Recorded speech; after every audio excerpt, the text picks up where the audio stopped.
De toute façon, la première fois, ça me fait mal. De toute façon, les règles, ça fait mal. Bon, de toute façon, la sexualité hétérosexuelle, bon, c'est quand même plus de plaisir pour les hommes. Tous ces clichés qui, à mon sens, n'ont pas lieu d'être et qui, effectivement, pèsent sur l'endométriose et, du coup, pèsent sur les malades.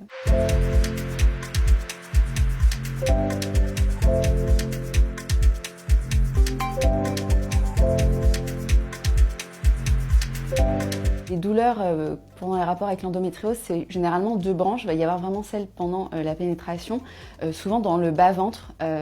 Vraiment, on a l'impression qu'il y a quelque chose qui tape au fond.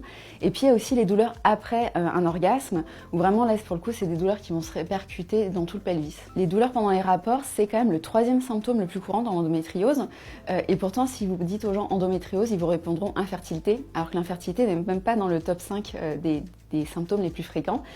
Tout ça parce qu'on est dans une société où autant le rôle de mère est valorisé, autant la sexualité féminine c'est quelque chose de tabou, et encore plus quand il s'agit du plaisir féminin. Moi j'ai des gynécos qui répondent « Oh mais c'est pas grave, si vous pouvez pas avoir de rapport, on fera une FIV ».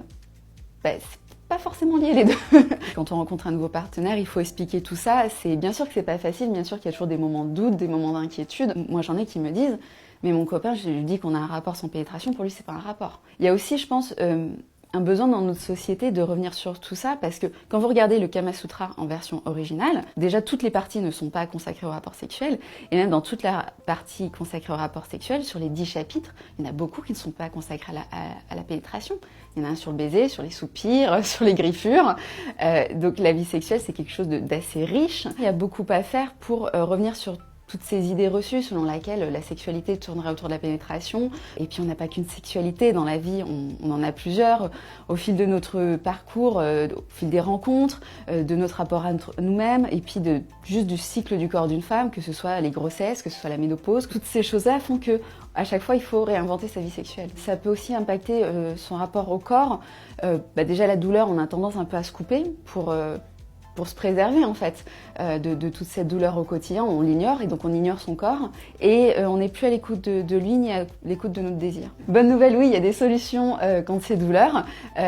Alors c'est des solutions qui sont un peu techniques, il va falloir un peu travailler, que ce soit avec des étirements, des exercices de yoga, de la kiné, de l'ostéopathie. Il faut vraiment trouver ce qui correspond à chacun parce que chaque endométriose est différente, chaque personne est différente, chaque sexualité est différente. Donc si ça correspond à l'une, ne correspondra pas forcément à l'autre. Mais il y a des choses à mettre en place pour soulager, voire faire disparaître certaines douleurs. Par exemple, si on prend les douleurs qui sont causées après l'orgasme, ça peut être au quotidien avec des massages, du yoga. Il me reste quelques douleurs. J'ai complètement supprimé toutes les douleurs après l'orgasme. Ça, c'est vraiment, j'ai réussi à mettre en place des choses. Mais c'est vrai qu'il y a certaines positions que je peux plus faire. Ça, c'est certain.